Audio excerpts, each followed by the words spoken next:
주 안에 복된 새날을 밝았습니다. 거룩하고 복된 새날, 또한 이 민족 나라의 귀한 은혜의 날, 광복절에 어려움 가운데 이 나라 민족을 살리시고 해방의 길로 인도해 주신 하나님께 모든 감사, 영광, 찬양을 올립니다. 광복절 하나님 말씀은 사무엘상 14장 4절부터 5절 말씀을 중심으로 신앙의 장애를 두려워하지 않을 때 놀라운 승리를 거두게 됩니다. 부제를 붙인다면 본문에 나와 있는 어구를 중심으로 이쪽에는 험한 바위, 저쪽에도 험한 바위가 있는데 라는 제목으로 말씀 은혜를 함께 나누고자 합니다. 오늘 사무엘상 14장 4절과 5절을 보시면 요나단이 블레셋 사람들에게로 건너가려는 어기 사이에 보세스와 세네라는 거대한 절벽 바위가 있다라고 보도되고 있습니다.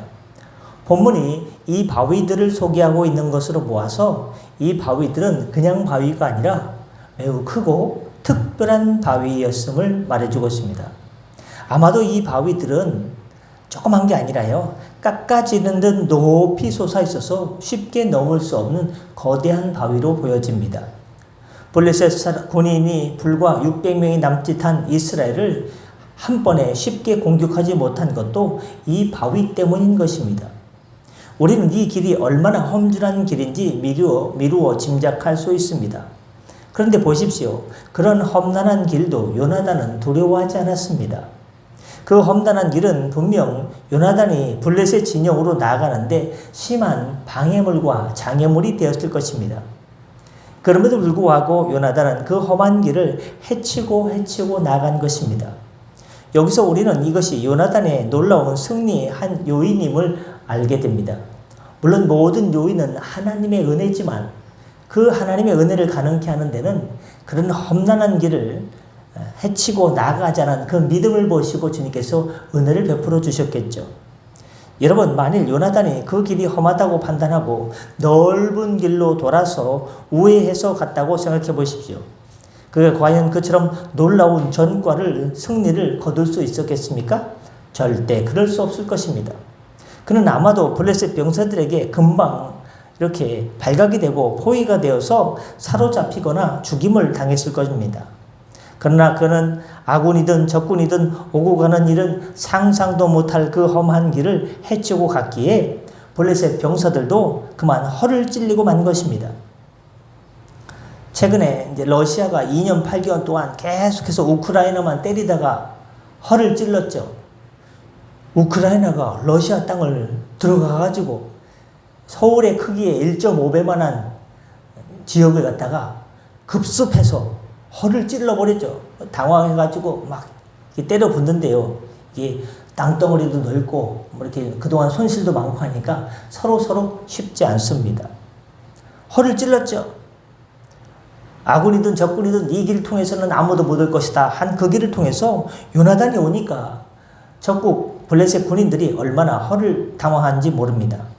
말하자면 요나단은 장애 앞에서 그 장애를 두려워하지 않고 오히려 전진했기 때문에 이스라엘 승리의 전기를 마련할 수 있던 것입니다.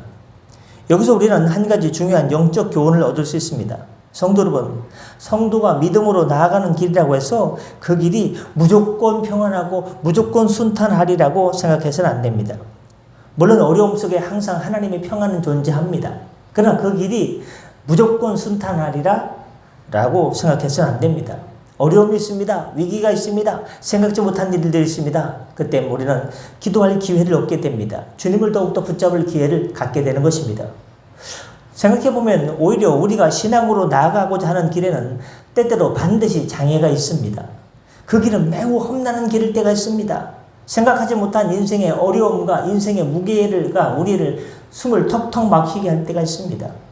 마치 보세스와 세네라고 하는 험한 바위가 양쪽에서 딱 버티고 있는 것 같은 아주 그냥 험산 줄령을 만난 듯한 그럴 때는 없습니까? 그 길이 얼마나 험난한지 마태복음 7장 14절 말씀에서는 주님께서는 그 신앙의 길이, 그 순례자의 길이, 그 순례객의 길이 좁고 협착하여 찾는 이가 적다라고 말씀하셨습니다. 여러분, 오늘 광복절 날 또 나라의 경축이 되면서 또 개인에게는 또 쉬는 날 아니겠습니까? 어제요, 이 도로가 있지 않습니까? 저도 이거 잠깐 여기 차가 대단히 막힙니다. 저기 별내 가는 길에서 들어오는데요. 깜짝 놀라서 구리로 못 들어오겠더라고요. 차가 구리 남양주로 갑자기 막 몰려가지고 1.3km부터 서 있는 거예요. 와, 징검다리 뭐 이렇게 휴가 내가지고요. 얼마나 놀러 갔는지 몰라요. 야, 전 그걸 안 놀러 가면 죽나? 안 놀러 가면 죽을 것 같은 사람들이 막 쏟아져 나온 것 같아요. 물론 쉼이 필요한 분들, 힐링이 필요한 분들 얼마나 힘듭니까? 쉬어야죠. 충전해야죠. 얼마나 많이 놀러 간지 모릅니다. 이렇게 다 놀러 갔는데 캠핑 가고 리조트 가고 물놀이 가고 했는데 광복절날 주의 전을 지키는 여러분에게 갑절이나 복이 더욱더 넘치기를 예수님의 이름으로 축원합니다. 이 협착해서 찾는 이가 없다니까요. 집에서 그냥 쉬지. 그냥 어디 뭐 교회 주일날 쉬어.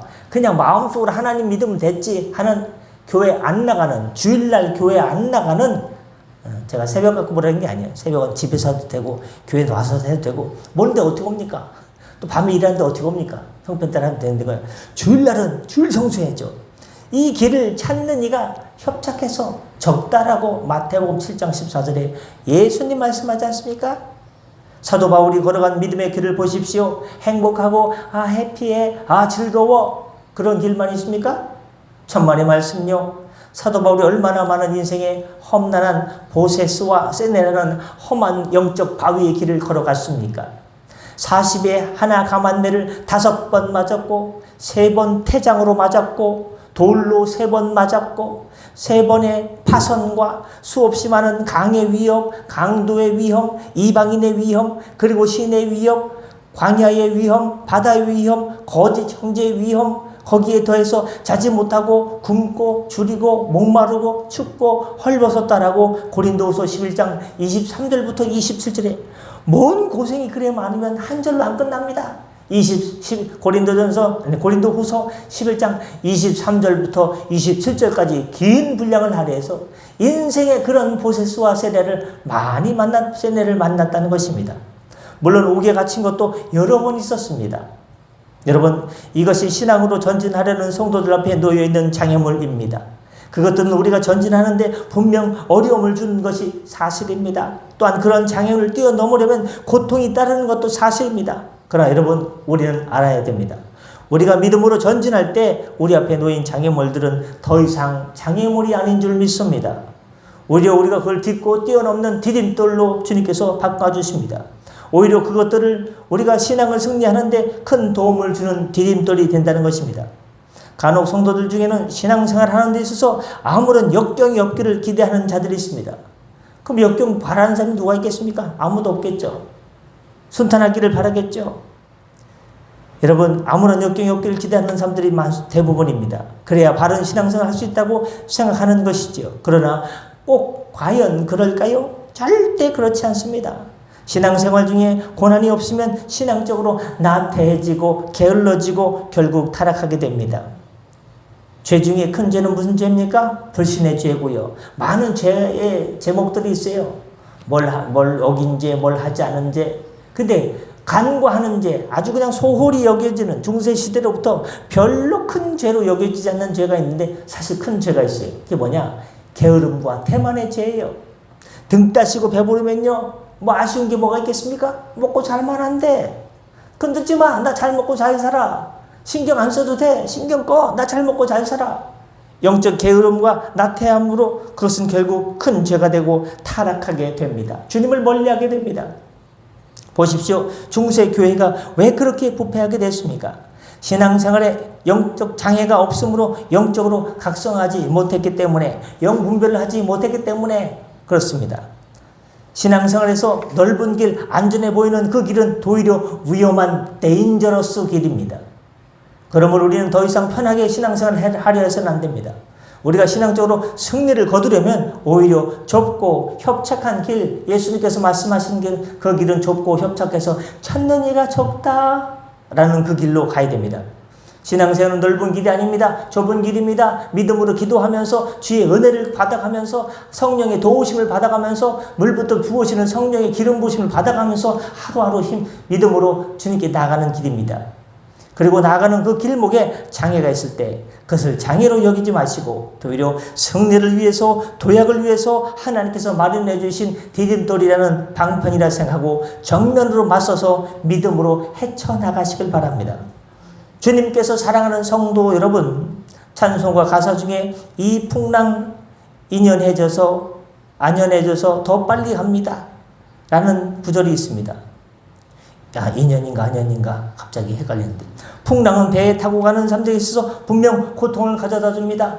특히 돛담배 같은 경우는 갑자기 역풍이 불어오면요 앞으로 한 발짝도 나가지 못하고 배가 뒤로 밀립니다.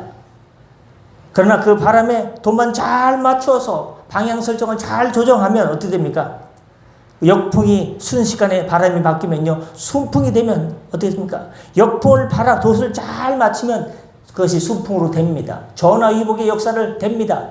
우리는 할 수 없지만 주님께 간구하면 주님께서 그 길을, 그 바람을 바꿔주십니다. 세상 역경의 바람을, 성령의 바람을 불어 넣어주셔서 우리가 할 수 없는 것 하나님께서 인도해 주십니다. 어떻게? 오늘 광복절처럼 이 나라 민족을 그 일제 치하로부터, 압박으로부터, 그 어려움으로부터 하나님께서 하나님의 방법에 의해서 하나님의 뜻으로 인해서 하나님께서 나라와 민족을 구원해 주시고 살려주시고 해방시켜 주시고 자유를 주시고 은혜를 주시고 은혜의 길을 열어주셨듯이 말입니다.